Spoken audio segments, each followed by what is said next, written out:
Assalamu alaikum wa rahmatullahi wa barakatuh, mes frères et sœurs. On reprend, on s'était arrêté dans la sira du prophète sallallahu alayhi wa sallam et on parle toujours de la situation en Arabie avant la venue du prophète sallallahu alayhi wa sallam. Et dans le cours d'aujourd'hui, Inch'Allah, nous allons nous concentrer sur le statut religieux des Arabes.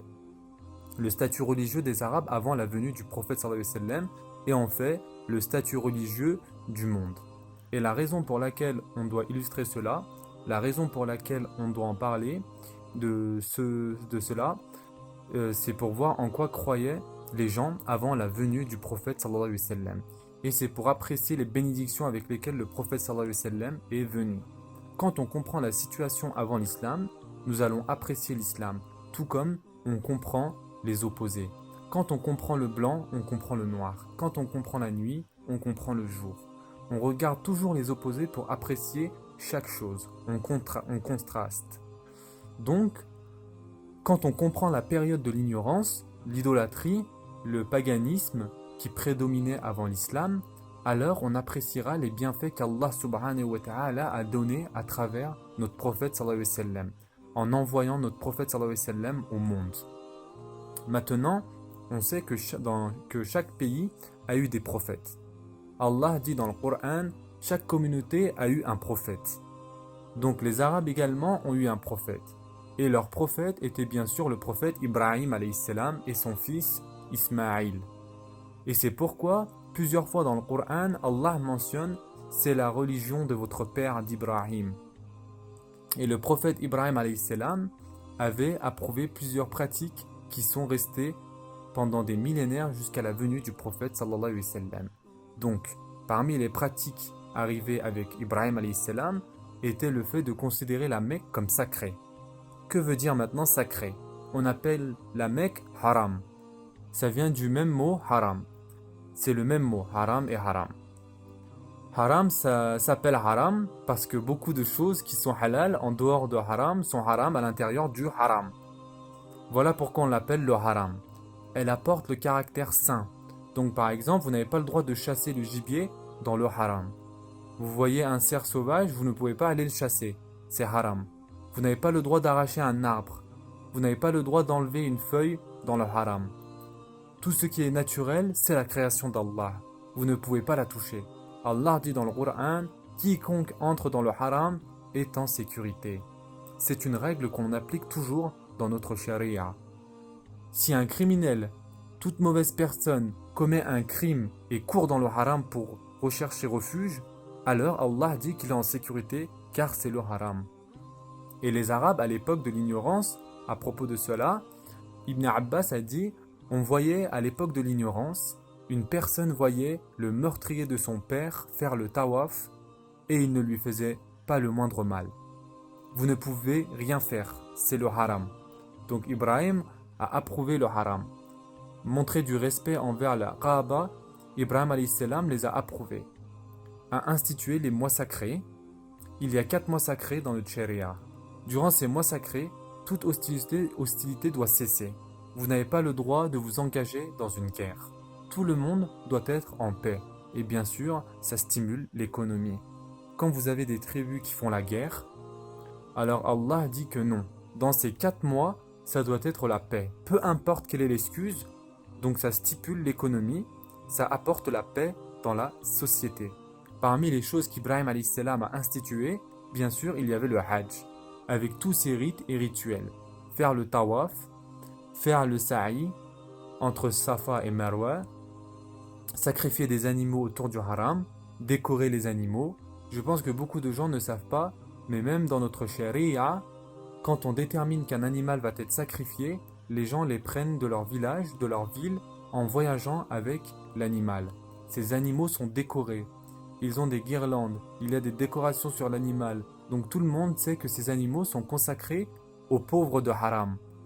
Donc, d'où cela vient-il? Du prophète Ibrahim alayhi salam. Petite parenthèse, beaucoup de chercheurs non musulmans disent que cet aspect de l'islam vient de culture païenne. Car les païens vénéraient la Kaaba comme un sanctuaire saint. Et les païens faisaient le tawaf. Les païens faisaient ceci, faisaient cela. C'est une question de point de vue. c'est le verre à moitié vide ou à moitié plein. Tout est une question de point de vue. Pour les non-musulmans, ils ne considèrent pas le fait que cela vient d'Ibrahim et ils pensent que ce sont des rites païens. Donc selon eux, le prophète sallallahu alayhi wa sallam a adopté certaines choses du paganisme et ensuite il a ajouté sa propre opinion. Pour nous, on dit non. Il a ressuscité les enseignements d'origine d'Ibrahim alayhi salam et il les a purifiés du paganisme. Donc, si les Arabes avaient un prophète et si ce prophète est Ibrahim et Ibrahim enseigne le Tawhid, d'où vient le paganisme? Question simple. Ibrahim est sur le Tawhid, un dieu, il n'y a pas d'idole. Ismaïl pareil, un dieu. D'où vient alors le paganisme? Notre prophète sallallahu alayhi wa sallam nous a dit, donc on a un fait historique car le prophète sallallahu alayhi wa sallam l'a dit, notre prophète sallallahu alayhi wa sallam nous a dit où et quand le paganisme a commencé et comment il a commencé. Le hadith est dans le Sahih Muslim. Il a dit, j'ai vu Amr ibn Luhayl al-Quza'i, il a mentionné une personne, Amr ibn Luhayl al-Quza'i marchant autour du feu de l'enfer, avec les entrailles ouvertes derrière lui. C'est une punition très sévère. J'ai vu Amr ibn Luhayl al-Quza'i être puni d'une façon humiliante. Pourquoi? Le prophète sallallahu alayhi wa sallam a dit, il a été le premier à changer la religion d'Ismaïl. Remarquez qu'il a dit la religion d'Ismaïl. Ibrahim et Ismaïl avaient une religion qui est l'islam. La première personne à l'avoir changé était Amr ibn Luhayl al-Quza'i. Et il était aussi la première personne à introduire des superstitions. Allah a dit dans le Coran, Dieu n'a pas institué la bahira, la sa'iba, la wasila, ni le ham. Ce sont 4 types d'animaux et je ne les ai même pas mémorisés tellement ils sont compliqués. Si la 7e femelle d'une 7e chamelle ce genre de superstition bizarre en fait si vous voulez. Autrement dit, si vous avez le 2e mâle d'une 3e femelle, quelque chose comme ça, des permutations bizarres, cet animal en particulier doit être tué pour les dieux. Vous percez le mystère de ces superstitions. Porte-bonheur, toutes ces choses païennes. C'est lui qui a commencé tout cela.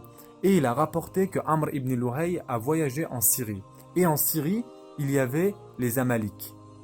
Ils sont mentionnés dans l'Ancien Testament. Et c'est une ancienne civilisation. L'Ancien Testament dit que c'était une civilisation de géants. C'est-à-dire que c'était des gens de grande taille. Et ils vivaient, et ils avaient une structure, une civilisation. Et quand il a visité les Amaliks, en arabe on dit Amalik, et en anglais, en occident on dit Amélékites. Quand il a visité les Amaliks, il les a trouvés adorant des idoles. Et il a trouvé que c'était une civilisation puissante. Donc il a dit, que sont ces idoles?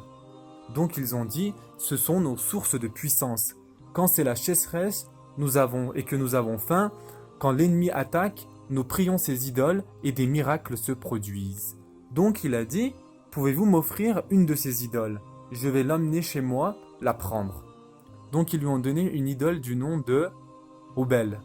Et donc Hubal est devenue la première idole de la péninsule arabique. Et elle est aussi devenue l'idole principale des Quraysh. Et c'est pourquoi, des centaines d'années plus tard, dans la bataille de Uhud, quand Abu Sufyan pensait qu'ils avaient gagné, il a crié « Hubal a gagné » car il se battait contre les musulmans.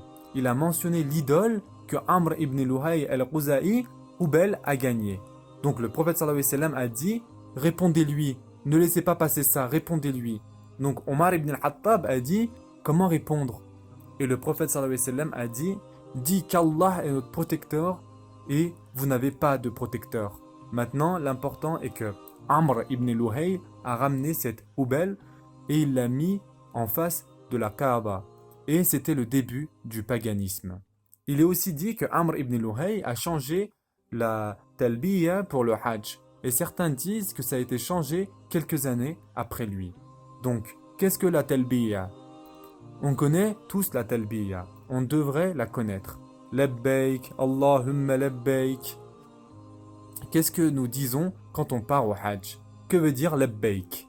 Ça veut dire je réponds au Allah, je réponds à l'appel. Pourquoi? Parce que Allah, depuis l'époque d'Ibrahim, Allah a annoncé le Hajj et proclame le Hajj pour les gens. Il y a un adhan pour le Hajj, appelant les gens pour le Hajj. Donc il y a un appel éternel, venez au Hajj.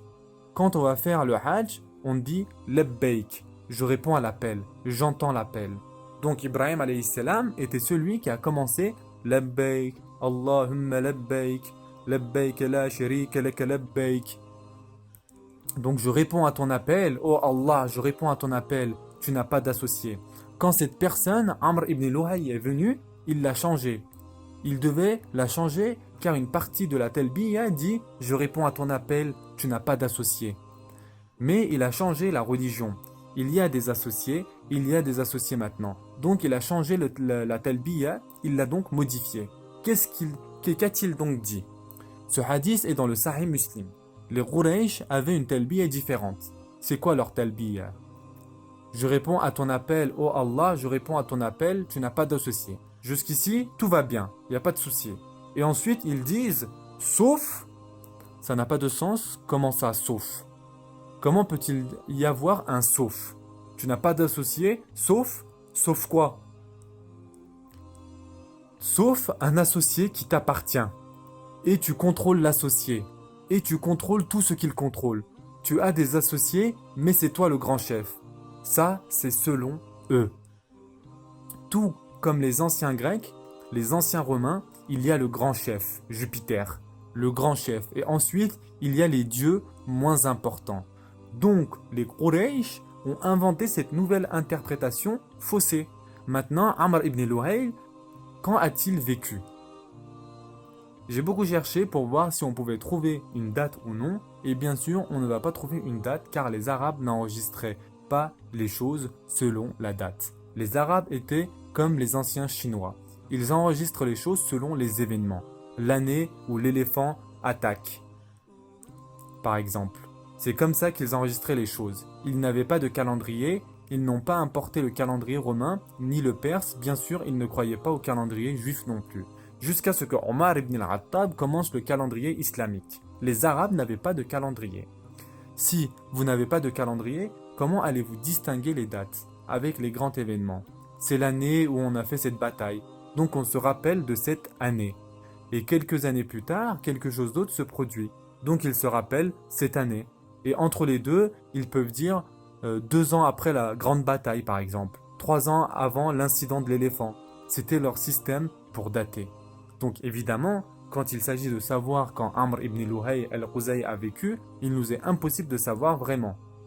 Cependant, ce que j'ai fait, je suis retourné pour voir à quelle génération il appartenait, et il appartenait à une génération qui est autour de Fihir, qui est le fondateur de Quraysh à la base.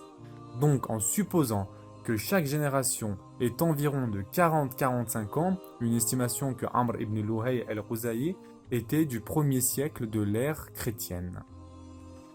Le 1er siècle de l'ère chrétienne. Et notre prophète sallallahu alayhi wa sallam est né au 6e siècle de l'ère chrétienne, à peu près en l'an 570. C'est à peu près à cette date qu'il est né. On en reparlera la semaine prochaine, Inch'Allah. Le jour et l'année où il est né et l'équivalence chrétienne, à peu près 575-571 de l'ère chrétienne, c'est là que notre prophète sallallahu alayhi wa sallam est né. Donc environ 500 ans avant la venue de notre prophète sallallahu alayhi wa sallam, Amr ibn Luhay a apporté Hubal. Donc il a fallu 500 ans pour que le paganisme se répande dans toute l'Arabie. Maintenant une question apparaît, comment un homme a-t-il pu changer sans aucune aide la religion d'Ibrahim et d'Ismaïl? C'est une question que nous devrions nous poser et en tirer une leçon pour ne pas tomber encore dans ce même piège. Un homme peut changer la religion de leurs ancêtres Ibrahim et Ismaïl, comment? Allah sait mieux, mais je pense qu'on peut résumer en 2 points. Avant tout, le complexe d'infériorité que Amr ibn Luhay avait envers les Amaliks, qui étaient avancés. Car les Amaliks étaient une civilisation puissante. C'est une civilisation avec une histoire, une écriture, une architecture, de grands bâtiments. Ils étaient connus pour être invaincus. Et c'est aussi ce que mentionne l'Ancien Testament, que les Amaliks sont ceux qui sont craints. C'est la nation qui est indestructible. Tout le monde a peur d'eux. Et ils sont décrits comme étant des géants. 1m90, 2 mètres de taille moyenne probablement pour eux. C'est une génération, un groupe de gens que le monde regarde avec admiration. Donc Amr ibn Luhay ressentait un complexe, car c'était la nation toute puissante. Il pensait qu'il devait les copier en tout point. Donc, comme la société syrienne, les Amaliks étaient si puissants, Amr ibn Luhay pensait qu'ils avaient raison sur tout. La même chose à notre époque. Simplement parce qu'une nation est puissante, ça ne veut pas dire qu'elle a la bonne moralité, la bonne éthique, la bonne théologie. Ce n'est pas parce qu'une nation a la technologie, la civilisation, l'architecture qu'elle est la meilleure en tout. Oui, elle est la meilleure sur certains points, mais pas dans tout. Donc ici, on a Amr ibn Luhay qui était tellement admiratif devant l'invincibilité et le fait que les Amaliks avaient ceci et cela, il s'est dit qu'il était sûrement bien guidé, donc il a pris leur théologie. Maintenant, supposons qu'il ait fait ça. Qui est-il pour être accepté dans son peuple? Nous voici au deuxième facteur. Le premier facteur était que les Amaliks étaient considérés comme si forts et puissants. Il y avait un complexe d'infériorité. Le deuxième facteur est Amr ibn Luhay n'était pas juste une personne quelconque, sans rôle. C'était le chef des Quza'a. Qui était Quza'a? Vous vous rappelez, il y a quelques semaines, j'ai parlé très brièvement de l'histoire de la Mecque pendant 500 ans. Très brièvement, juste quelques paragraphes. Et on a mentionné que la descendance d'Ismaïl a été expulsée pendant un certain temps de la Mecque, jusqu'à ce que Qusay vienne et reconquisse la Mecque. Donc, pendant cette période, qui dirigeait? Qusay. Donc, d'une certaine façon, il y a une question de puissance. Les Quraysh n'ont pas introduit l'idolâtrie, mais Qusay l'a fait. Cependant, on dit que les Quraysh les ont suivis. Donc, c'est un mauvais point pour eux. Mais les Quraysh n'ont pas introduit l'idolâtrie. C'est Qusay, c'est une autre tribu, pas les Quraysh. Donc Qusay a dirigé la Mecque, pas les Quraysh, et Amr ibn Luhay était leur chef. Et ce chef était considéré comme étant un des chefs les plus respectés d'Arabie. Et on dit qu'il avait beaucoup de pouvoir, qu'il a remporté beaucoup de victoires, il a défendu la Mecque contre les invasions étrangères, qu'il était généreux, donc son peuple l'aimait.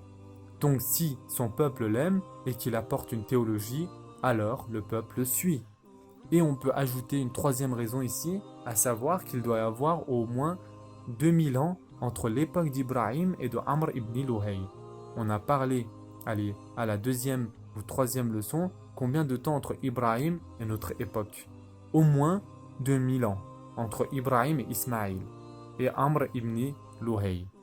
Donc on a maintenant une longue période sans guider, sans guidance, pas de prophète. Le message des prophètes s'est dilué où l'ignorance régnait. Voici les trois facteurs. 1. Le complexe d'infériorité.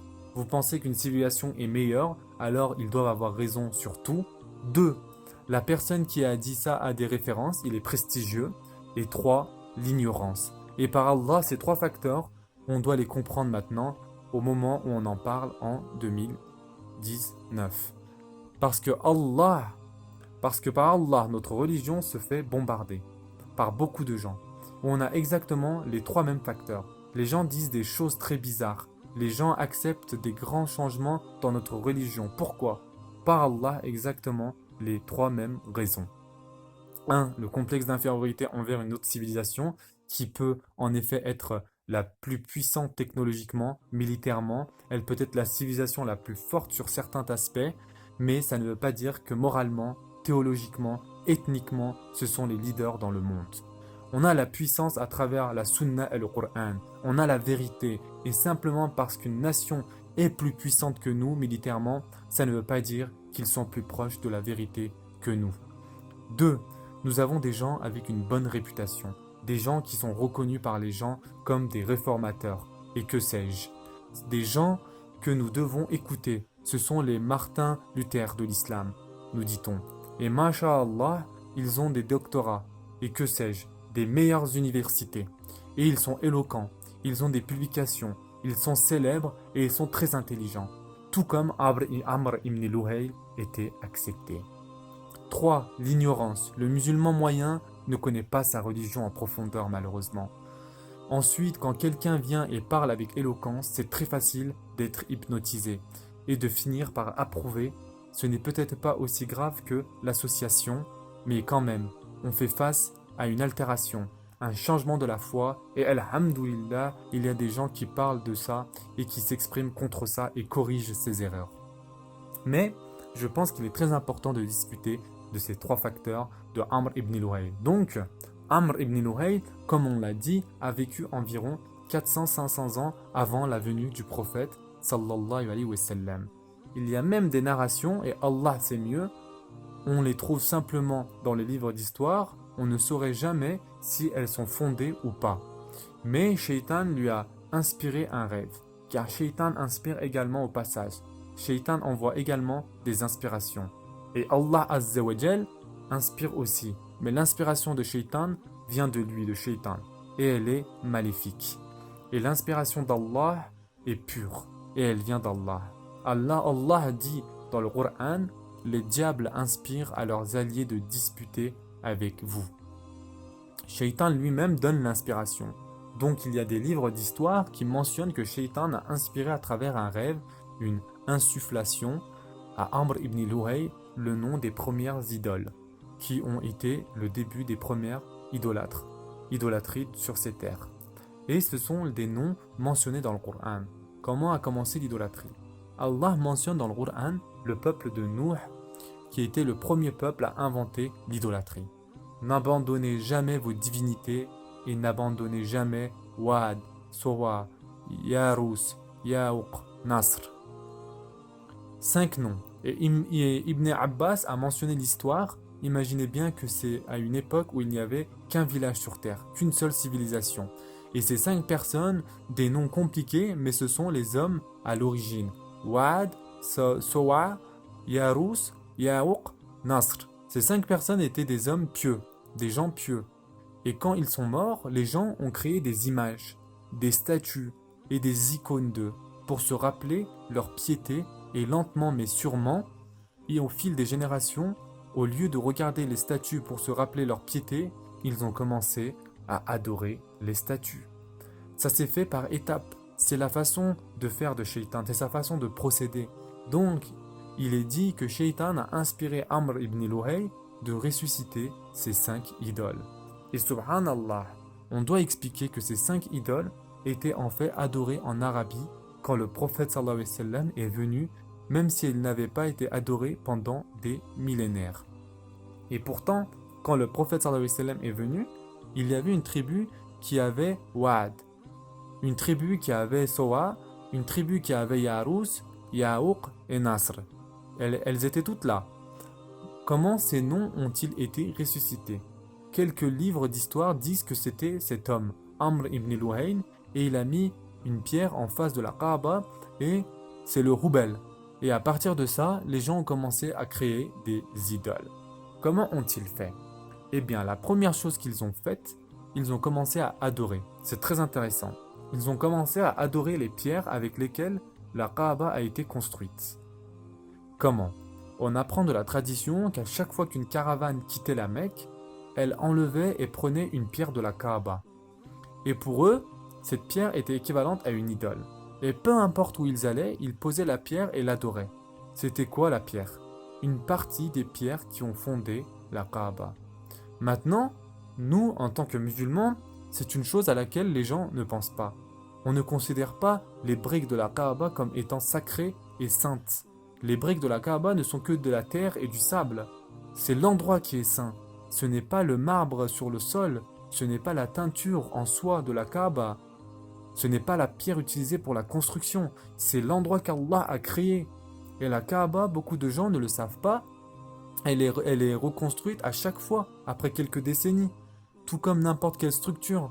Combien de temps un bâtiment tient-il? Vous savez, la dernière rénovation de la Kaaba, qui peut deviner de quand ça date? La Kaaba actuelle que l'on voit maintenant, qui sait quand cette Kaaba a été construite? Les gens qui y vivent et qui la visitent, souvent le savent, à peu près il y a 10 ans. 10, 20 ans, excusez-moi, à peu près il y a 20 ans. La Kaaba actuelle n'a littéralement que 20 ans. Il n'y a rien dans la Kaaba. C'est l'endroit, c'est le territoire de la Mecque qui est sacré. La Kaaba va et vient. Et après 50 ans, elle va être faible. Les fondations ne seront plus solides. Et on devra la reconstruire. Mais les gens de la Mecque, à l'époque, ne réalisent pas ça. Ils ont laissé le paganisme s'introduire. Donc ils prenaient des briques de la Kaaba et ils adoraient ces briques. Et bien sûr, c'est un pas majeur vers l'idolâtrie. Un autre compagnon a accepté l'islam. Abu Raja al-Awtaridi, il mentionne qu'avant que l'islam n'arrive, on adorait des roches et des pierres. Ce hadith est dans le Sahih Muslim. Nous adorions des roches et des pierres, et si on trouvait une pierre qui était plus belle que la pierre que nous adorions, nous la jetions et mettions l'autre pierre à sa place. Et on voyageait dans le désert, et que nous ne trouvions pas de pierre, écoutez ça, nous rassemblions du sable, nous faisions un tas, nous apportions une chèvre, prenions de son lait pour rendre le sable ferme, ensuite nous faisions le tawaf autour de ce sable. Maintenant, par Allah, c'est inimaginable de penser que des gens intelligents feraient ça. Mais si vous allez dans certains pays, je ne vais rien dire ici car les gens pourraient se sentir offensés, mais si vous allez dans certains endroits sur terre, par Allah, à chaque coin de rue, vous allez au milieu de la jungle et vous allez voir que les gens ont construit un mausolée ou une structure, un temple païen, et vous regardez et vous voyez qu'il y a une pierre avec de la peinture rouge ou jaune dessus. Juste une pierre. Et vous voyez les gens mettre de la viande devant la pierre, du beurre, des sucreries en face de la pierre. C'est dur d'imaginer que jusqu'à aujourd'hui les gens puissent agir comme ça. Ils vont tourner leur acte d'adoration, se prosterner, baisser leur tête pour du bois, du roche ou une pierre. Et quand vous lisez ça, vous vous demandez Subhanallah. Ensuite, vous voyez ça avec vos propres yeux et vous vous dites non, c'est toujours là. Ensuite, on parle de ceux qui font cela. Dans notre propre religion, dans notre propre culture, il y a certains musulmans qui font la même chose avec des tombes, avec les saints, avec des mausolées. Vous y allez et vous trouvez des musulmans littéralement s'incliner, baisser leur tête en face de la tombe d'un saint, d'un wali, un père, faire le tawaf autour d'une tombe. Et vous vous demandez où est la ilaha illallah. C'est exactement ce que les Arabes ignorants ont fait. Une des histoires les plus dégoûtantes pour être honnête, c'est celle de Naïla et Ashaf. Naïla et Ashaf étaient deux idoles. Naïla a été mise sur Safa, Ashaf sur Marwa. Et donc, quand les Quraysh faisaient le tawaf, ils touchaient Naïla et Ashaf quand ils faisaient les allers-retours. Quand l'islam est venu, les musulmans étaient hésitants. Comment peut-on faire Sahi alors que c'est fait pour se remémorer Naïla et Ashaf? Donc Allah a révélé dans le Coran le verset qu'on connaît tous, As-Safa et Al-Marwa sont maintenant parmi les lieux sacrés d'Allah. As-Safa et Al-Marwa étaient sacrés avant que Naïla et Ashaf ne soient mises là. As-Safa et Al-Marwa sont parmi les signes d'Allah, avant même que Naïla et Ashaf ne viennent. As-Safa et Al-Marwa sont parmi les signes d'Allah, donc quiconque fait le Hajj, alors il n'y a pas de péché sur vous si vous faites le tawaf entre eux. Il n'y a pas de péché, ça veut dire que vous ne vous sentez pas coupable. Il n'y a pas de mal entre Safa et Marwa. Que sont Naïl et Ashaf? Aïcha a dit, depuis que nous étions enfants, on entendait l'histoire de Naïla et Ashaf, les légendes qu'elles avaient. Naïla et Ashaf, qu'Allah nous pardonne pour rien que le fait de mentionner des choses aussi dégoûtantes, mais c'est ce que les livres d'histoire disent, ils étaient amoureux, hommes et femmes, Naïla et Ashaf. Ashaf est l'homme et Naïla est la femme. Ils étaient amoureux. Et ils ne trouvaient pas d'endroit pour leur intimité car ils n'étaient pas mariés, à part l'intérieur de la Kaaba. Alors ils ont consommé leur histoire d'amour à l'intérieur de la Kaaba. Et comme punition, Allah les a détruits et les a solidifiés et pétrifiés à l'intérieur. Maintenant, quand les Quraysh les ont découverts, ils les ont pris comme un miracle. et ils les ont pris tous les deux pour les mettre sur Safa et Marwa. Et c'est pour cela que les musulmans ont dit: comment peut-on circuler entre Safa et Marwa? Donc Allah a dit que Safa et Marwa n'avaient rien à voir avec Na'ila et As'af. Donc c'est l'histoire de Na'ila et As'af. Encore une fois, ça vous montre le paganisme sur lequel les Arabes ignorants étaient. Et on sait également que quand le prophète sallallahu alayhi wa sallam a conquis la Mecque, il y avait environ 360 idoles autour de la Kaaba. 360 idoles de formes et de tailles différentes. Certaines idoles étaient sous forme d'êtres humains, certaines sous forme d'animaux. La plupart d'entre elles étaient moitié humain, moitié animal. Et vous savez jusqu'à aujourd'hui, les contes pour enfants racontent moitié cheval, moitié humain, moitié lion, comme le sphinx d'Égypte ou le centaure. Ce genre de théologie, on lit dans les livres d'histoire que la plupart de ces idoles avaient un caractère humain. Un peu de l'être humain, un peu de l'animal. Et donc, ils mettaient ces statues autour de la Kaaba. On apprend également que les Quraysh avaient la théologie selon laquelle Allah avait des filles, et que ces filles sont ses anges. Et ils adoraient les anges en pensant que ce sont les filles d'Allah. Donc ils considéraient les anges comme étant les filles d'Allah. Les Arabes n'avaient pas une théologie spécifique. Ils n'avaient pas une croyance. Vous savez, nous, en tant que musulmans, nous avons une croyance. On croit en Allah, les anges, le jour du jugement, la prédestination. Nous avons une croyance. Nous devons comprendre que les sociétés qui sont idolâtres, les sociétés païennes, ils n'ont pas de croyance. Par exemple, les hindous sont l'exemple le plus clair de la religion idolâtre. Les hindous n'ont pas de croyance. Si vous demandez à 10 hindous différents ce que c'est que leur religion, vous aurez 10 réponses différentes. Car il n'y a pas une croyance unifiée. Il n'y a pas de aqid, comme on l'appelle. Et un hindou peut adorer un dieu, et un autre peut adorer un autre dieu. Et vous pouvez avoir 6 millions d'hindous qui adorent 6 millions de dieux différents. Et chacun a une perception différente de ce que son dieu peut ou ne peut pas faire. Tout cela est légal dans leur religion car il n'y a pas de croyance unifiée. Il en était de même pour les Arabes. Il n'y avait pas de croyance unifiée. Beaucoup d'entre eux croyaient au jour du jugement. Beaucoup d'entre eux le reniaient. Beaucoup d'entre eux croyaient en ceci et beaucoup n'y croyaient pas. Il n'y avait pas de croyance unifiée.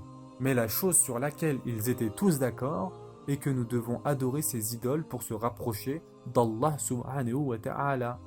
Il y a une forme d'idolâtrie. Est-ce dire que toute la société était idolâtre? Non. L'histoire rapporte qu'il y avait certaines exceptions à cette règle. Et c'est très intéressant de regarder ces exceptions et d'en tirer des bénéfices et des sagesses. Et les livres de Sira mentionnent qu'il y avait une poignée de gens appelés Hanif, Hunafa est le pluriel, Hanif est le singulier. Et Hanif signifie se détourner d'eux. Donc le Hanif, les Hunafa se détournent de l'association et se tournent vers Allah subhanahu wa ta'ala. C'est ce que Hanif veut dire. Ils se détournent de l'association et ils se tournent vers Allah. On va mentionner quelques histoires des Hunafa. Un des Hunafa, l'un les plus intéressants dont on connaît à peu près, 4-5 paragraphes, c'est Qus ibn Sa'ida. Qus ibn Sa'ida ne faisait pas partie des Quraysh. Il était des Benu Iyad, une tribu lointaine. Aujourd'hui, ça serait vers Oman et le Bahreïn. Et Qus ibn Sa'ida avait à peu près 80-90 ans. Bien sûr, les livres exagèrent en général. Ils disent 100, 150 ans, certains même 300 ans. Peu importe, on peut imaginer que c'était un vieil homme. Le prophète sallallahu alayhi wa sallam l'a vu quand c'était un jeune homme. Donc le prophète sallallahu alayhi wa sallam a rencontré Qus ibn Sa'ida quand il avait la vingtaine. Et Qus ibn Sa'ida venait de la Mecque. Venait à la Mecque pour le Hajj. Vous vous rappelez, c'est un rite universel. Les gens de toute l'Arabie viennent. Donc Qus ibn Sa'ida venait des Benu Iyad. Et il prêchait contre l'idolâtrie et il est mentionné que c'était un des poètes les plus éloquents. Et sa poésie, sa raz, ce n'était pas tout à fait de la poésie, c'est une façon de parler. Certaines personnes ont dit que c'est ce qui ressemblait le plus au langage du Coran. Et ça nous montre qu'il était sur la fitra et le plus proche de la religion de l'islam. Donc par exemple, je vais citer de l'arabe, je vais citer donc la traduction. Ô homme, écoutez-moi et comprenez. Et quand vous entendez, tirez-en bénéfice, car quiconque vit va sûrement mourir, et quiconque meurt ne peut plus rien faire. Et tout ce qu'Allah a décrété va en effet arriver.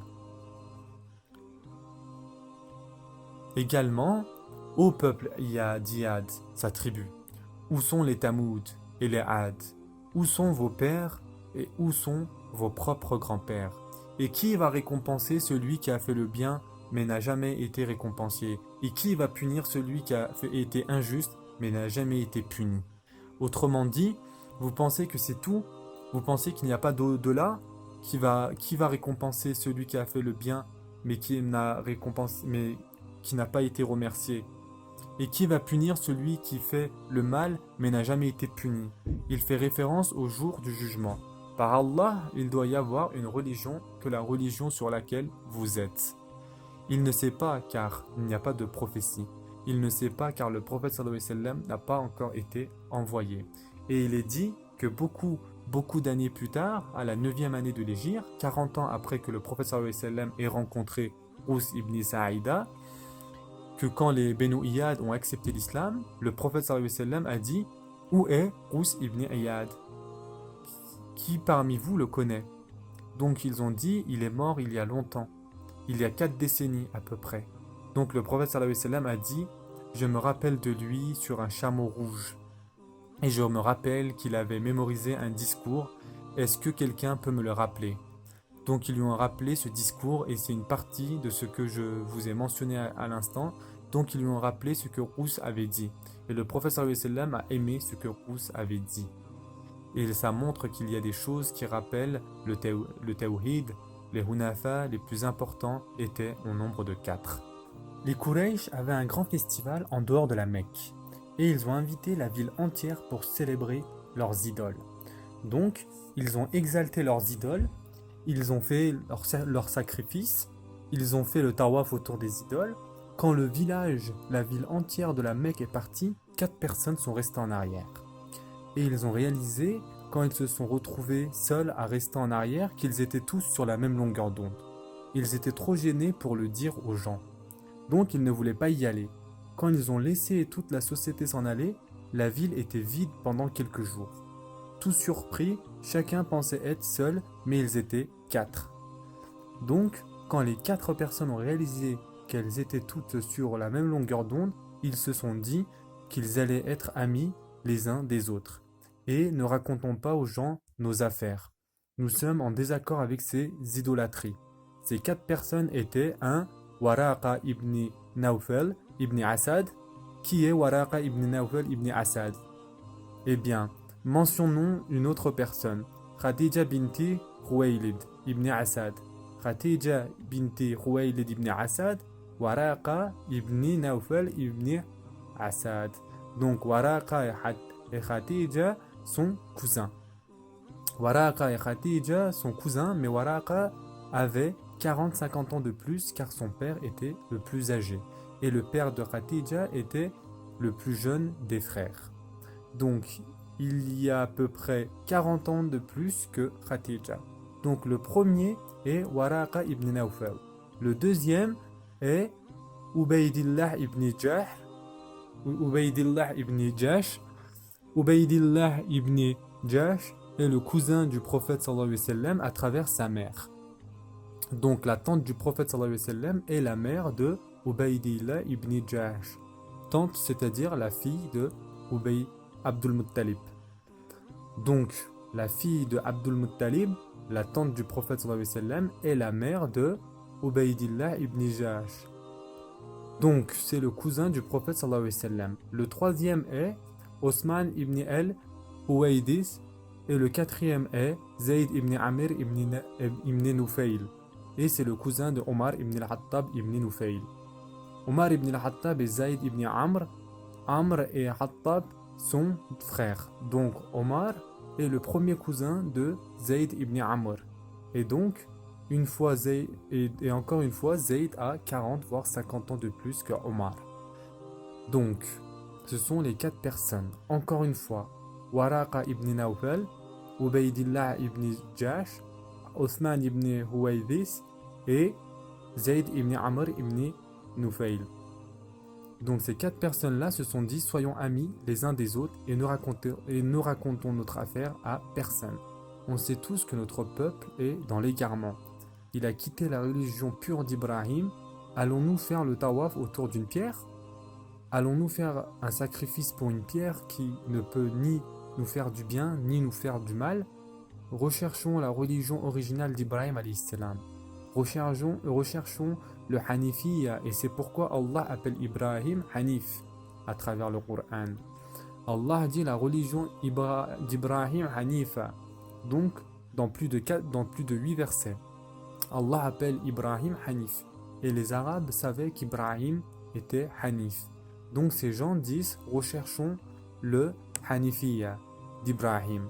Donc ils se sont dispersés et ils ont tous quitté la Mecque pour un moment à la recherche de la vérité. Quant à Waraqa ibn Nawfal, il a au final choisi le christianisme et il a étudié ses livres et il a appris l'hébreu et l'araméen et il a rejeté la religion des gens de Quraysh et il s'est converti au christianisme. Waraqa, bien sûr, on connaît son histoire, c'était un homme vieux et aveugle, environ 80 ans, quand le prophète sallallahu alayhi wa sallam, à l'âge de 40 ans, a entendu « Lis au nom de ton Seigneur qui t'a créé ».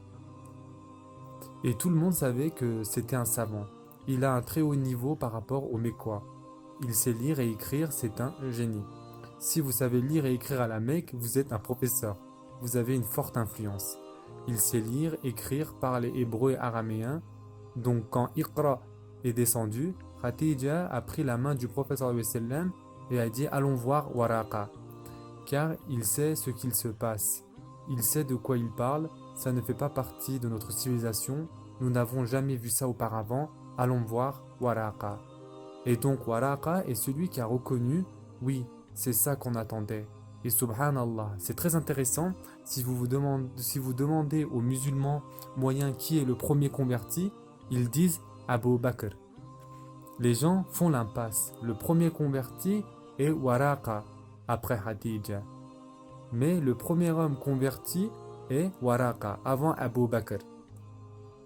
Car même avant que le da'wa ne commence, avant que le prophète sallallahu alayhi wa sallam ne réalise qu'il est prophète, Waraqa comprenait ce qu'il se passait.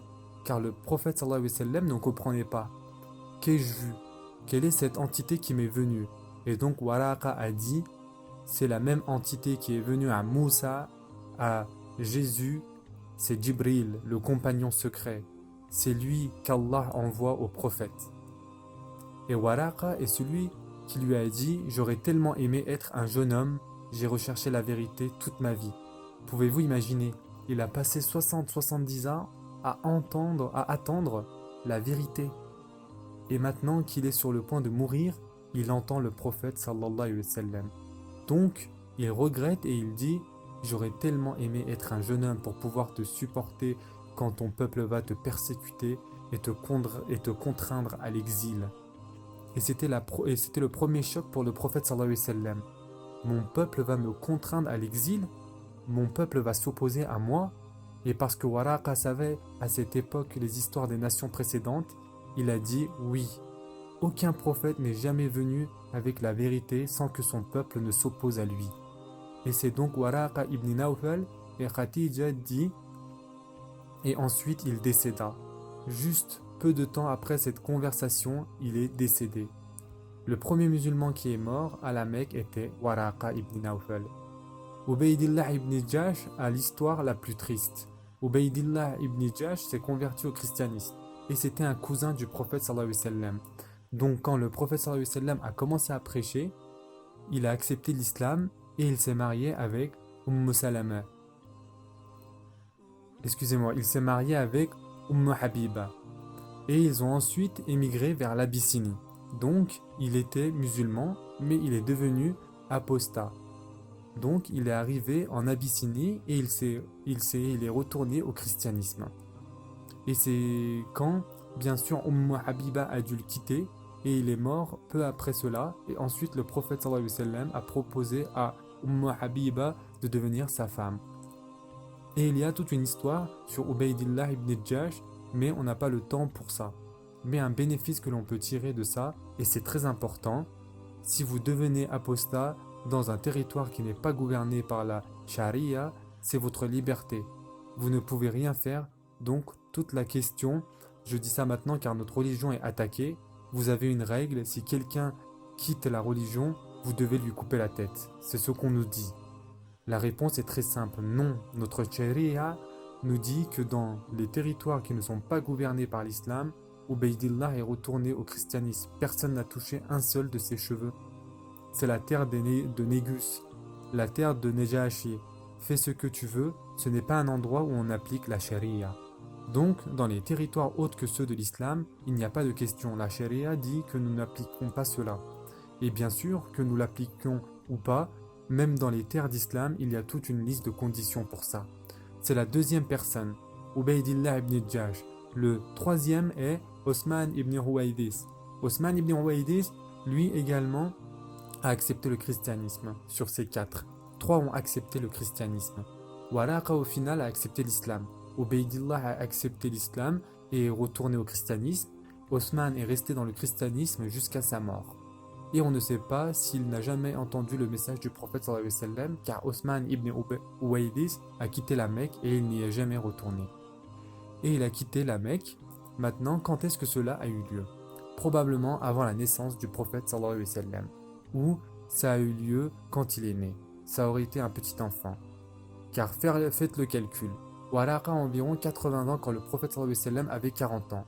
Donc quand est-ce que cela a eu lieu? Peut-être que Waraqa avait la vingtaine, donc probablement encore une fois ce sont des hypothèses. La séparation a eu lieu avant même que le prophète sallallahu alayhi wa sallam ne soit né. Maintenant, Osman ibn Huwaydis a voyagé à Rome et au final il est arrivé jusqu'au palais de César. Et ils disent qu'il est devenu interprète, car ils avaient besoin d'interprètes arabes. Donc il a accepté le christianisme, on lui a donné beaucoup d'argent, beaucoup de prestige, il est devenu chrétien et il est mort en chrétien. Donc, on en a vu 3 sur 4. Le dernier, Zayd ibn Amr ibn Lufay, a l'histoire la plus intéressante. Et le prophète sallallahu alayhi wa sallam l'a rencontré plusieurs fois. Zayd ibn Amr ibn Lufay n'a pas accepté le christianisme ni le judaïsme, car il n'était impressionné ni par l'un ni par l'autre. Et il est rapporté qu'il a dit aux rabbins juifs et aux prêtres chrétiens qu'il a rencontré que ce n'est pas la religion d'Ibrahim et vous le savez. Ce n'est pas la religion d'Ibrahim et vous le savez. Donc Zayd ibn Amir est retourné à la Mecque. Donc Zayd ibn Amr est retourné à la Mecque et il a dit aux gens, maintenant qu'il est devenu mature et respecté, ô peuple de Quraysh, il n'y a plus personne sur la religion d'Ibrahim dans cette ville entière autre que moi. Vous avez tous rejeté la religion d'Ibrahim. Et Asma bint Abu Bakr, la sœur la plus âgée de Aïcha, Asma a environ 20 ans, bien plus âgée que Aïcha. Asma bint Abu Bakr, vous vous rappelez, Aïcha est une très jeune fille. Donc Asma bint Abu Bakr dit qu'elle se rappelle, étant jeune fille, avoir vu Zayd ibn Amr ibn Lufay réprimander les Quraysh, car ils adoraient les idoles, donnaient de la viande aux idoles, ils enterraient leurs filles vivantes. Et en fait, subhanallah, à quel point c'est beau, quand un Qurayshi voulait tuer sa fille, Zayd disait « Donnez-la moi, je vais prendre soin d'elle et je vais l'élever, elle deviendra ma fille. » Donc, il adoptait toutes les filles que les Quraysh voulaient tuer, et ça nous montre sa générosité et son grand cœur. Il interdisait que l'on tue les filles et il disait « Donnez-les-moi, je vais les élever dans mon foyer. » Il est mentionné dans un hadith authentique que le prophète sallallahu alayhi wa sallam a rencontré Zayd ibn Amr ibn Lufay quand il était jeune. Et il lui a demandé « Quel est le problème entre ton peuple et toi? Pourquoi y a-t-il cette animosité ?» Donc subhanallah, ça nous montre que le prophète sallallahu alayhi wa sallam, même étant jeune, il voulait étudier, il voulait savoir, il a un esprit de curiosité. Probablement, quand il était adolescent, on n'a pas l'âge ici, mais on peut imaginer 17-18 ans, le prophète sallallahu alayhi wa sallam demande à Zayd étant jeune, quel est le problème? Que crois-tu? Que croit-il? Et donc Zayd ibn Amr lui expliquait qu'il ne pouvait pas adorer les idoles, faire ce que ces gens faisaient. Et le prophète sallallahu alayhi wa sallam a trouvé l'âme sœur. Car comme on le sait, le prophète sallallahu alayhi wa sallam lui-même n'a jamais adoré d'idole. Il n'a jamais incliné sa tête envers une idole, il n'a jamais sacrifié de viande pour une idole, toutes ces choses, il ne l'a jamais faites lui-même. Donc Zayd ibn Amr ibn Lufayl, comme on l'a dit, il a continué sur cette religion et il est mort 5 ans avant que le prophète sallallahu alayhi wa sallam ne commence à prêcher le Tawhid. 5 ans. Son fils, Saïd ibn Zayd, est l'un des compagnons et malheureusement, nous en tant que musulmans, nous ne savons pas grand-chose, même si on devrait, car Saïd ibn Zayd est l'un des 10 qui sont promis au paradis. C'est l'un des grands noms, mais malheureusement, on ne connaît pas grand-chose de lui. Nous, c'est-à-dire cette société, non pas que nous n'avons pas d'informations dans les livres, Saïd ibn Zayd est l'un des 10 qui sont promis au paradis, c'est son fils. Donc un jour, il dit « Ô messager d'Allah, tu connais mon père, tu te rappelles de mon père, et tu te rappelles sur quoi il était. Quel va être son destin dans la vie future? Tu peux me le dire ?» Il veut savoir. Donc le prophète sallallahu alayhi wa sallam a dit « Il sera ressuscité au jour du jugement et il sera sa propre communauté. Une communauté d'un seul homme, sans prophète, car il était si pieux. » Et quand il est revenu de Al-Isra et Mi'raj, un voyage célèbre, on va en parler, il a dit à Saïd ibn Zayd « Je suis rentré au paradis et j'ai vu ton père. Allah ne l'a pas béni avec un, mais 2 jardins. » Donc ça nous montre que même avant la venue de l'islam, les gens arrivaient à entrer au paradis car ils rejetaient l'idolâtrie. Parce que leur nature profonde leur disait que quelque chose n'allait pas. Donc Zayd ibn Amr ibn Lufayl constitue une communauté à lui tout seul. C'est une question triviale. Quelle communauté y a-t-il sans prophète? Et on dit Zayd ibn Amr ibn Lufayl. C'est une communauté d'un seul homme, sans prophète. Ça nous montre le statut des Arabes. Et qu'en est-il du statut en dehors de l'Arabie? On en a déjà parlé, l'Empire romain était sur le christianisme. Et l'Empire perse était sur le zoroastrisme. Le concept du dieu du feu et le dieu de l'obscurité. Ahura Mazda et Ahriman. Donc ils ont un feu qui brûle continuellement et ils l'adorent. Donc les zoroastriens sont du point de vue de l'islam un genre d'idolâtrie, de paganisme. Qu'en est-il du christianisme de Rome? Encore une fois, pour résumer, c'est quelque chose d'intéressant en soi. Après qu'Allah ait révélé au prophète Isa alayhi salam, on peut dire qu'ils étaient repartis en 3 branches principales du christianisme. 3 compréhensions majeures du christianisme. La première catégorie est appelée gnosticisme. On ne va pas en parler, c'est une compréhension entièrement philosophée. C'est une compréhension très mystique et ils ont disparu, il n'y a quasiment plus de chrétiens du gnosticisme. Il y a 2 groupes de chrétiens principaux. Le premier d'entre eux est appelé les chrétiens juifs, le nom que les universitaires donnent, les juifs chrétiens. Et le deuxième, certaines personnes les appellent les chrétiens suiveurs de Paul. Suiveurs de Paul. Donc il y a les chrétiens juifs et les chrétiens suiveurs de Paul. Les chrétiens juifs croient, entre autres, qu'ils sont juifs, qu'ils doivent suivre la loi de Moussa, qu'ils ont une charia appelée kosher et kasherut et toutes ces lois. Qu'ils doivent être circoncis, manger la biha ou de la viande cachère, en gros être des juifs pratiquants, et que Jésus-Christ a été envoyé aux juifs et qu'il était le Messie annoncé, c'est-à-dire exactement ce que nous croyons. C'est exactement ce que nous croyons. Maintenant, Paul, qui n'a jamais été un vrai disciple, il prétendait en être un. Il prétendait avoir des visions de Jésus-Christ. Paul était celui qui a commencé une théologie toute nouvelle. Quelle est cette théologie? Jésus-Christ a des éléments de divinité. Ce n'est pas simplement un homme, c'est un surhomme, une sorte de divinité. Jésus-Christ est venu pour détruire, non, pas détruire, ce n'est pas un bon mot, il ne serait pas d'accord. Jésus-Christ est venu pour rendre la loi inapplicable. Il est venu remplacer la loi. Si vous croyez en Jésus-Christ, il n'y a pas de sharia. Et toute la question de circoncision est traitée dans le Nouveau Testament, donc il dit, vous n'avez pas à vous circoncire. Vous n'avez plus de sharia. Et ensuite, il a commencé des éléments de la Trinité, il a commencé ceci et cela, donc c'est ce qu'on appelle les chrétiens suiveurs de Paul. Pendant 300 ans, les chrétiens ont débattu sur le sens du christianisme. Quel est le rôle de Jésus-Christ? Est-il prophète? Dieu? Fils de Dieu? Qu'est-ce que la Bible dit? Jusqu'à ce que finalement, et les Romains à la base, vous savez, ils étaient païens, ils avaient le dieu Jupiter, etc. Les Romains étaient les pires ennemis des chrétiens. Et il y a ces histoires où ils trouvaient des chrétiens et les lançaient au lion, et l'empereur Néro a brûlé des chrétiens vivants. Et il a fait brûler la ville entière de Rome avec le corps des chrétiens. Il mettait le feu à un chrétien pour éclairer la ville. Donc c'était des mauvais gens, des mauvaises personnes. Les chrétiens étaient martyrisés et persécutés, donc pendant 200-300 ans, les chrétiens étaient martyrisés. Jusqu'à ce qu'un miracle arrive. Il y avait peut-être 2-3% de chrétiens dans l'Empire romain. Jusqu'à ce qu'un miracle arrive de leur point de vue, à savoir que l'empereur s'est converti au christianisme. Maintenant, l'équivalent serait qu'à notre époque, le président des États-Unis se convertisse à l'islam.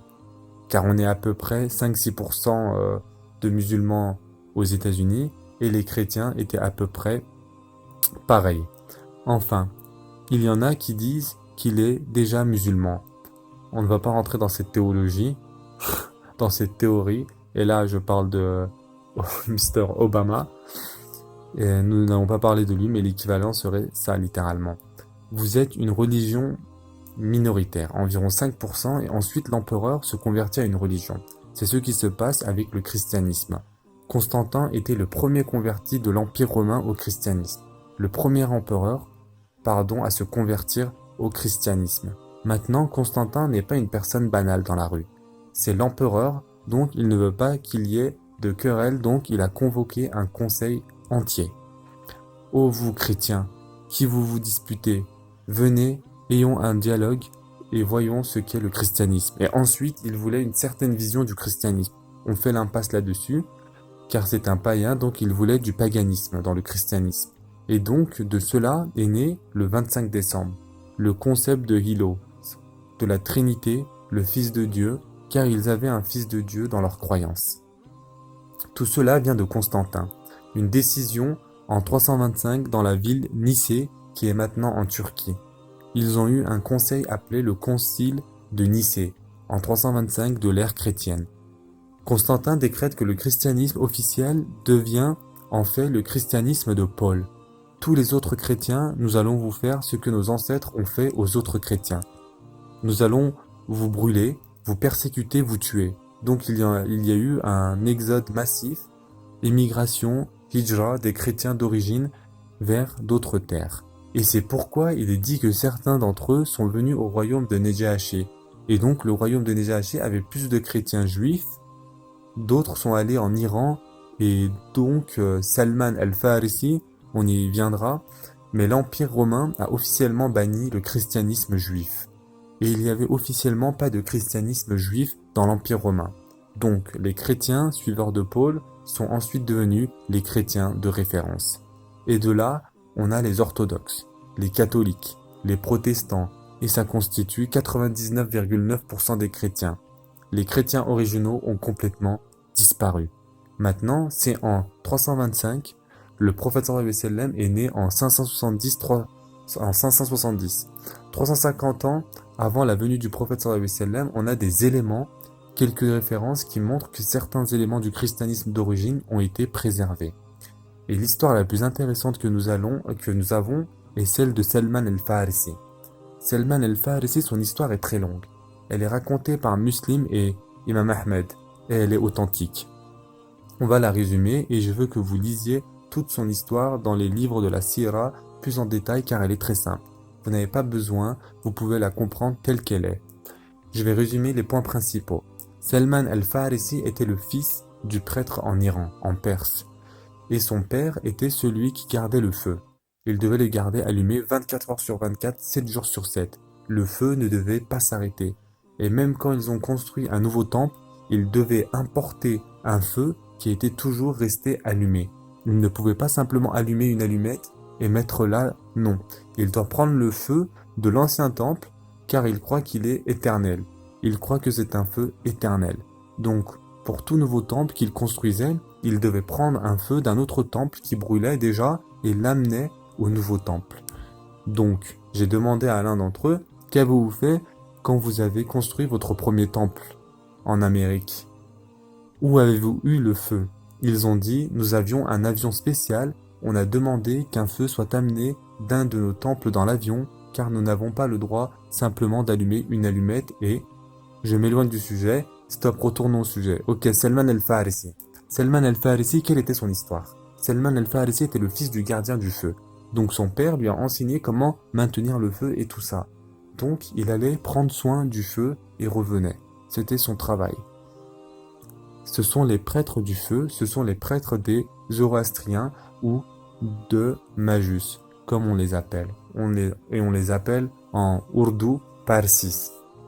Car l'islam est venu et les a conquis, ils se sont enfuis en Inde car ils venaient de Perse, ils étaient appelés Parsis. Donc Parsi réfère à quelqu'un qui vient de Perse. Encore une fois, je me disperse, revenons au sujet. Salman al-Farisi allait au feu et continuait à le maintenir. Il a dit, et il raconte l'histoire lui-même, en chemin il y avait un moine qui avait un petit monastère. Vous savez, les moines qui avaient leur petite cave, leur monastère, et ils adoraient, chantaient ses cantiques, priaient toute la journée et toute la nuit. Et ça m'a interpellé que cette personne ait une religion différente. Je suis passé devant lui et j'ai écouté ses cantiques, ses mélodies, et il était captivé, et ça m'a attiré. Donc un jour, j'ai eu le courage d'y aller et de lui demander « Peux-tu me parler de ta religion ?» Et donc le moine a commencé à prêcher le christianisme à Salman al-Farisi. Et doucement, mais sûrement, Salman al-Farisi a réalisé que ce qu'il faisait était de l'idolâtrie. Et ce que le moine avait était une version du Tawhid, adorer Allah et que sais-je. Donc il s'est intéressé au christianisme et il s'est converti secrètement. Donc son père l'a découvert, son père l'a enfermé avec des chaînes, l'empêchant de quitter la maison. L'a torturé, car c'est le prêtre, comment ton propre fils peut-il se convertir? Donc c'est quelque chose de très honteux et il a essayé de se débarrasser de lui. Donc Salman al-Farisi a réussi à s'échapper de sa propre maison et s'est enfui vers la Syrie qui est une terre du christianisme. Et le moine lui avait déjà dit, le moine avait été exécuté car il a converti le fils du prêtre. Donc ils ont tué le moine. Mais le moine lui avait dit d'aller voir tel et tel monastère et tu trouveras des gens de ma pensée, avec ma conception. Ne va à aucun autre monastère. Donc, on sait que ce moine n'était pas sur le christianisme d'après Paul, car il lui a dit de ne pas aller à la capitale. Ne va pas à Rome, va à ce monastère particulier, je te dirai duquel je viens et tu y iras. Donc, Salman al-Farisi y est allé, et ensuite, pour faire court, à chaque fois qu'il y allait, il devenait le disciple principal du moine. Et le moine lui enseignait comment adorer en tant que chrétien. Quand l'un mourait, il lui disait d'aller voir un autre. Et c'est arrivé 4 fois de suite. Quand l'un mourait, il disait maintenant va voir celui-là. Donc il est allé à celui-ci, celui-là. Quand il est arrivé au 4e, vous pouvez imaginer, il y a environ 70-80 ans maintenant, Salman al-Farisi a ces légendes selon lesquelles il a vécu 300 ans. Une fois de plus, il y a un peu de légende dans tout ça, mais il a peut-être vécu jusqu'à 100-115 ans. C'était le compagnon le plus âgé à Médine et il était très âgé quand il a accepté l'islam. Donc, quand le 4e allait mourir, écoutez ce qu'il a dit. Le fait que mes compagnons, mon groupe t'ait envoyé à moi, je ne connais personne d'autre restant avec cette compréhension du christianisme. Ils sont tous partis maintenant. C'est le groupe que nous avions, mais je ne connais personne d'autre avec notre compréhension du christianisme. Mais tu es venu à un temps où le promis va arriver. On le sait maintenant, c'est une version du christianisme qui n'est pas celle de Paul. Car une chose que Constantin a fait, et c'est très triste, mais ça a détruit l'histoire chrétienne. Il a choisi les 4 livres qui sont maintenant dans le Nouveau Testament et il a brûlé tous les autres livres qui s'opposaient à sa théologie. Tous les livres chrétiens juifs, les livres de la Bible que nous avons, il y a les 4 livres célèbres, Constantin les a choisis car il appuie sa croyance et tous les autres travaux écrits ont été brûlés en sa présence. Donc nous n'avons pas de référence et c'est pourquoi, laissez-moi vous dire, après une découverte, certains de ces gens qui étaient en fait des chrétiens juifs, et c'est pourquoi c'était une si grande découverte, certains groupes étaient cachés dans les caves de Qumran, en Jordanie. Cette découverte, vous en avez entendu parler, c'était des souvenirs des juifs messianiques qui vivaient avant la venue de Jésus-Christ, dont les gens ignoraient l'existence. Donc ils entendent la venue de Jésus-Christ, donc ils ont de la connaissance. Et certains d'entre eux, il est dit qu'ils l'ont accepté. Donc encore une fois, tout cela est une théorie, maintenant aux gens de creuser. Où je veux en venir, c'est que nous n'avons pas accès à ce en quoi ils croyaient. Mais Salman al-Farisi nous dit dans un hadith authentique qu'ils lui ont dit 3 choses. Que lui ont-ils dit? Ils ont dit, tu vas juste arriver à une époque où l'homme que Jésus-Christ a prédit va arriver. Nous le savons, les conditions sont réunies. Quels sont ces signes?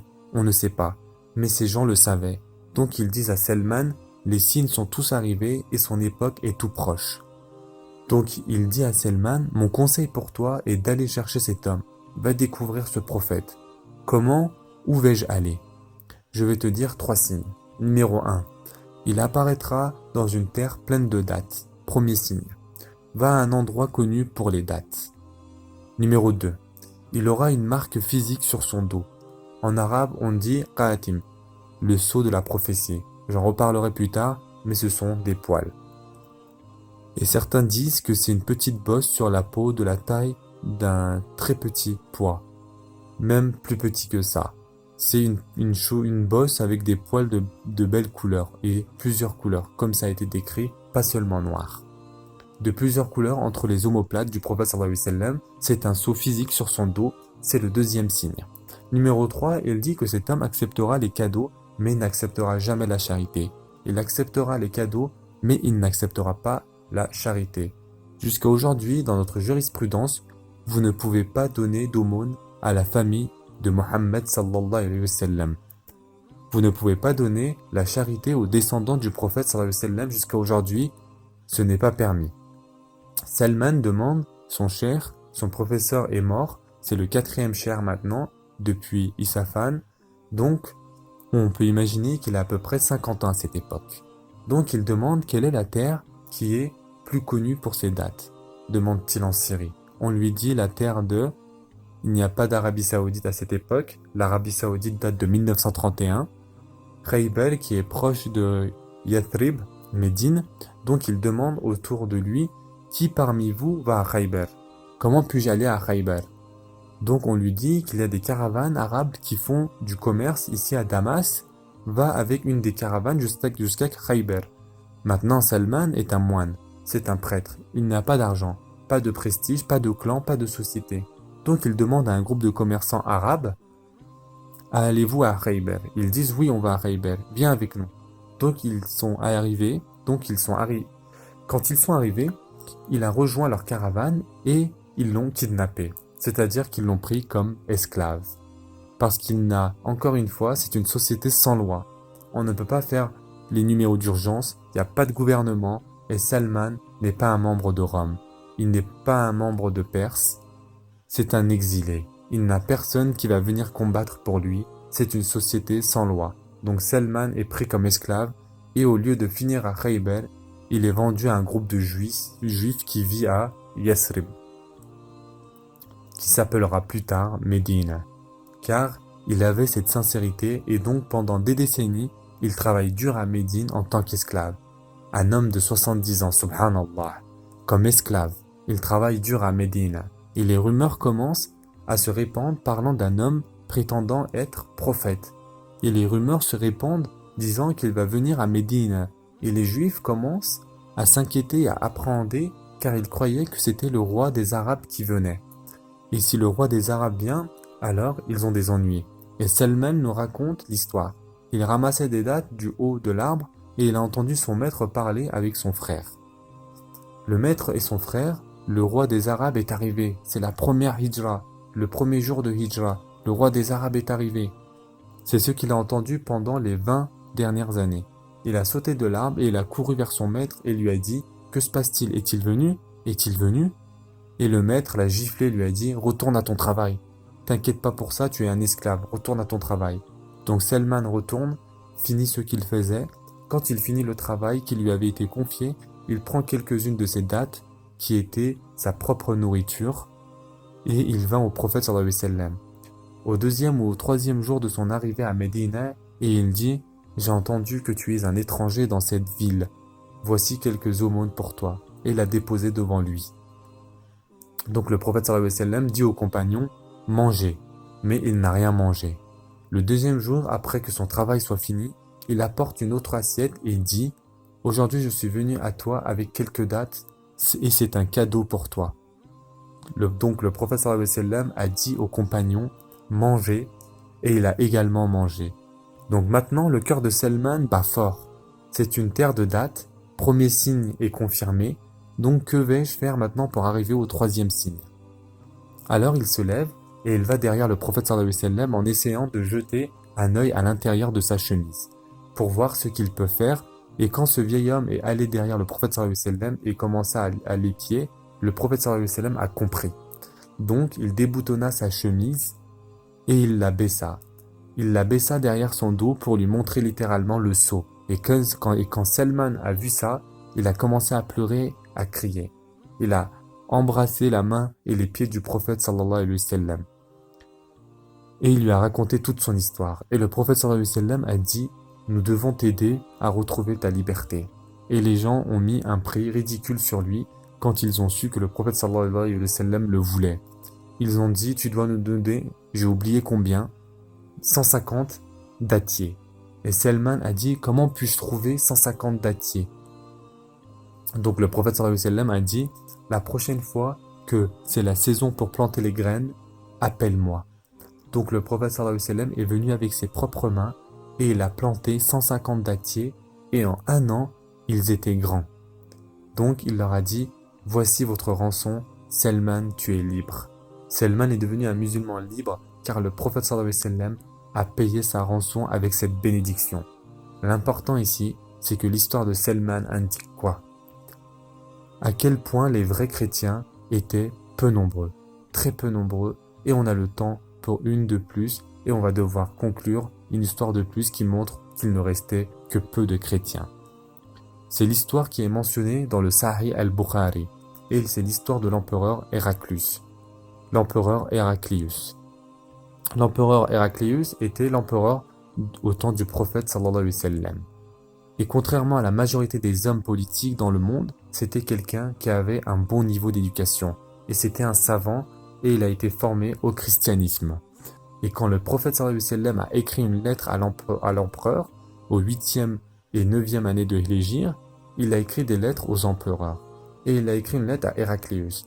Pour être plus précis, il en a écrit une au gouvernement de Bahreïn, qui était le gouverneur d'Héraclius. Et donc ça a atteint Héraclius, et Héraclius à cette époque visitait Ilia, c'est-à-dire Jérusalem. Il visitait Jérusalem. Donc ça n'était pas censé lui arriver si rapidement. C'était censé arriver au gouverneur. Mais il était à Jérusalem à cette époque. Et donc quand il a lu la lettre, elle disait que c'était de la part de Mohammed, messager d'Allah, à l'empereur de Rome. Accepte l'islam et tu seras en sécurité. Accepte l'islam et Allah te donnera une double récompense. Et si tu rejettes l'islam, alors tu partageras la peine de tout ton peuple car tu es leur leader. Donc c'était du donnant-donnant, une motivation et une menace dans la lettre. Tu dois accepter l'islam et ce qu'est l'islam. Donc Héraclius a dit, c'est une longue histoire dans le Sahih al-Bukhari, Inch'Allah un jour peut-être nous en reparlerons en plus en détail. Héraclius a demandé à ses vizirs, y a-t-il un arabe dans la ville? Ils ont dit oui, depuis peu, la caravane de la Mecque est à Jérusalem en ce moment. Appelez-les maintenant pour qu'ils viennent au palace. Donc maintenant, c'est une caravane pour le commerce, vous pouvez imaginer le marché et le palace de l'empereur. Ils ne pensaient pas qu'ils allaient aller au palace immédiatement. La garde romaine est allée au marché et ils ont emmené les Quraysh au palace. Ils tremblaient. Qu'avons-nous fait? Que s'est-il passé? Et à la grande surprise, il ne s'agissait de personne d'autre qu'Abu Sufyan. Donc Abu Sufyan rencontre l'empereur de Rome. Et Héraclius et Abu Sufyan ont une longue conversation qui est dans Al-Bukhari. Peut-être en reparlerons-nous la semaine prochaine ou celle d'après. Et à la fin, après l'avoir interrogé, Héraclius lui dit « Si ce que tu me dis est vrai, alors c'est le prophète que nos écrits ont prédit. Petite parenthèse, il n'y a pas de prédiction dans le Nouveau Testament. Donc il y a dû avoir des écrits qui sont cachés du public. Et vous savez, il y a des théories au Vatican. La Bible de Allah connaît tout ça. Mais clairement, Héraclius a accès à des écrits auxquels le reste des chrétiens n'a pas accès. Et bien sûr, c'est logique car c'est l'empereur de Rome. Et jusqu'à maintenant, au passage, la bibliothèque du Vatican a des livres qui ne sont pas publiés, secrets et que sais-je.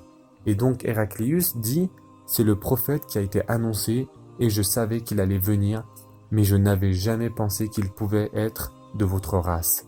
Je pensais qu'il viendrait des Juifs. Je n'avais jamais pensé qu'il serait de votre race et je ne pensais pas qu'il viendrait des Arabes.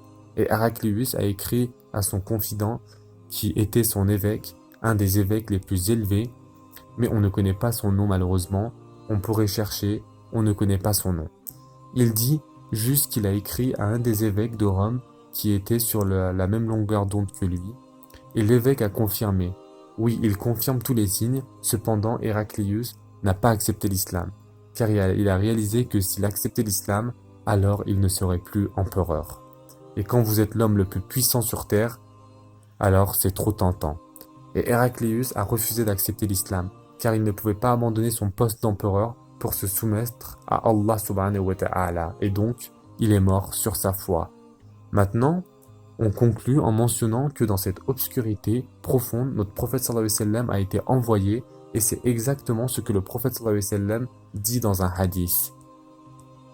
Mon Seigneur m'a commandé de vous enseigner ce que vous ignorez. Et ensuite il dit, avant qu'il vienne, c'est rapporté par Muslim, et Allah a regardé le monde entier et il a méprisé tout le monde.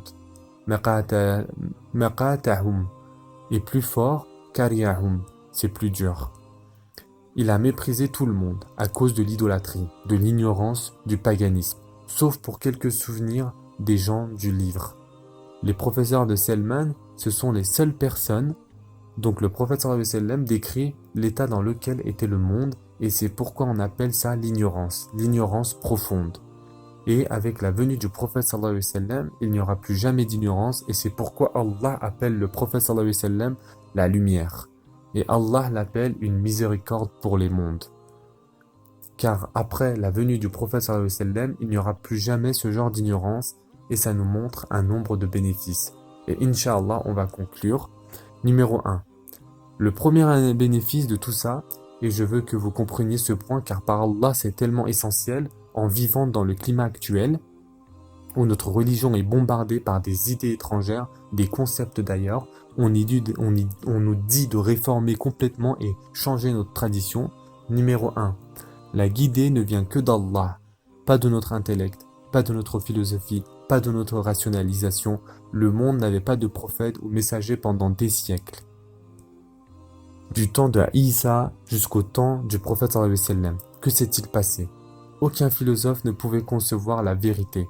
Aucun théologien, aucun intellectuel n'a pu guider l'humanité. Allah a révélé le Coran au prophète sallallahu alayhi wa sallam et ensuite la guidée est venue. Le Coran est la guidée. Le prophète sallallahu alayhi wa sallam est la lumière et le Coran est la guérison. Sans la guidée d'Allah, il n'y a pas de guidée. Et pourquoi est-ce important? Car l'homme moderne croit que la guidée est l'expérience cumulée de ce que nous avons fait. On n'arrête pas de modifier, adopter, changer ce qui est interdit aujourd'hui. Ce qui est interdit aujourd'hui va devenir permis demain. Ce qui est permis aujourd'hui et qui va devenir interdit demain. Nos grands-pères pensaient que ce n'était pas cool, on pense que c'est cool. Ainsi soit-il, c'est cool. Nous sommes des progressistes. On doit comprendre très fermement notre guidée et le Coran et la Sunna. C'est la guidée ultime. On ne va pas changer le Coran et la Sunna selon les envies de la société, goût et culture d'une génération. Non, la vie, la vérité éternelle, si l'humanité ne pouvait pas se guider jusqu'à ce que Allah la révèle, alors comment pouvons-nous? Si notre prophète sallallahu alayhi wa sallam, Allah dit dans le Coran, ne t'avons-nous pas trouvé à la recherche de la guidée, ensuite nous t'avons guidé? Il ne pouvait pas être guidé jusqu'à ce que Allah lui donne la guidée. Et Allah dit dans le Coran, tu ne savais pas. Ça s'adresse au prophète sallallahu alayhi wa sallam. Tu ne savais pas ce qu'était le livre, la foi, jusqu'à ce que nous te donnions le Coran. Notre prophète sallallahu alayhi wa sallam, assis dans la grotte de Hira, il ne savait pas la vérité ultime, jusqu'à ce que Jibril descende. Quelqu'un va-t-il dire que les philosophes modernes sont meilleurs que notre prophète sallallahu alayhi wa sallam, que les experts en sciences humaines, moralistes, théologiens et que sais-je peuvent juste s'asseoir dans une pièce et regarder et ensuite décréter comment l'homme devrait vivre? Non. Allah dit, l'homme croit-il qu'il sera laissé à l'abandon? Allah est celui qui va nous dire comment mener notre vie. Le second bénéfice, et on en mentionnera 3, le second bénéfice, on comprend vraiment, subhanallah, que la plupart de l'humanité est comme des moutons. Elle suit ce que les leaders disent. Regardez les Quraysh.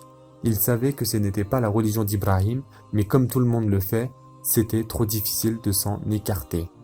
Au fond d'eux-mêmes, ils savaient que quelque chose n'allait pas, quelque chose clochait, mais quand toute la société commet ce péché et ce vice, c'est facile de suivre. Allah dit dans le Coran, la plupart de l'humanité, même si tu le souhaites, ne va pas être croyante. Et Allah dit dans le Coran, si tu suis la majorité de l'humanité, ils vont t'égarer. La majorité veut suivre les désirs, on doit être très franc. La majorité de l'humanité veut suivre ses désirs. Être idolâtre, les gens ne veulent pas de sharia, ils ne veulent pas de loi, ils veulent juste suivre leurs désirs. Et Allah dit non. Nous avons une loi et cette loi nous dira comment être meilleur, comment être un meilleur humain. Et Inch'Allah, le dernier bénéfice, avant de conclure pour cette semaine, l'histoire de Salman nous dit, et Zayd ibn Amr ibn Lufayl nous dit quelque chose de beau. Quiconque est sincère sera guidé. S'il y a du bien et de la sincérité, peu importe si vous vivez dans la période de l'ignorance, peu importe si vous êtes dans une société païenne en Iran, peu importe si vous êtes entouré d'idoles, si votre cœur est pur et si vous voulez connaître la vérité, Allah va vous guider vers la vérité. Allah a pris Salman al-Farisi alors qu'il venait des profondeurs de l'ignorance, dans une terre qui n'était même pas une terre chrétienne. Et peu après, il est venu plus près jusqu'à ce que Allah subhanahu wa ta'ala l'ait amené juste devant les pieds du prophète Mohammed sallallahu alayhi wa sallam. Quand on est sincère envers Allah, Allah fait preuve de miséricorde et nous accorde la guidée. Et avec ceci, Inch'Allah, on va conclure pour cet épisode. Prenez soin de vous mes frères et sœurs et à très bientôt Inch'Allah.